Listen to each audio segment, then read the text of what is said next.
美股死貓彈快來了，死貓彈 Dead Cat Bounce 是技術面最經典的假反彈。股市大幅下跌後，因超賣或短暫利多突然彈起，看起來像要反轉，但很快又繼續崩跌，就像一隻死貓從高處摔下，也會彈一下。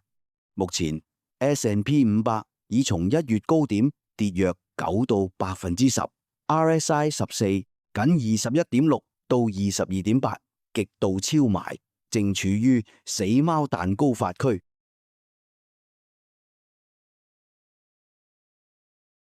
最新數據，3月27日收盤 ，S&P 500等於6368.85，負1.67%，已跌破所有 MA。50日6814，200日6635，形成下降通道。MACD 死叉擴大，負51.94，ADX 大於66。強勢空頭趨勢 ，VIX 升至27到31，恐慌升溫但未極端。港道惡化，僅20%成分股在50日 MA 上方，中小型股已先行崩，這正是死貓彈的完美土壤。死貓，但如何形成？極度超賣 ，RSI 少於30，引致空頭獲利了結或抄底盤進場。短暫利多，如地緣衝突暫緩，油價回落，引發技術反彈，無基本面支撐加趨勢，迎空引致反彈後重回跌勢。歷史上2022熊市、2008、2020疫情都有多次死貓彈，每次彈完都再創新低。當前死貓大概率有多高？短期1到2週技術反彈概率60到70%，RSI 已深陷超賣區，歷史上此位置常見3到8%彈幅，但這波反彈是死貓彈，而非趨勢反轉的概率55到65%。關鍵若彈至6500到6600 MA 重襲後無法站穩200日 MA 6635+，空頭將重掌主導。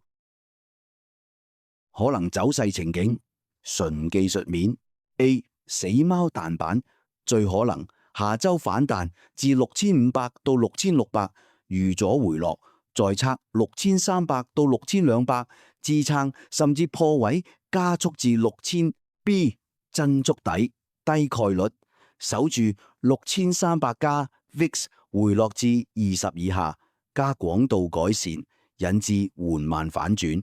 C 直接崩15到25%，概率地緣惡化或 VIX 衝35+，跳空破6300，直接進入熊市。歷史類比：2022年3月 S&P 從高點跌15%後，死貓彈6%，隨後再跌20%。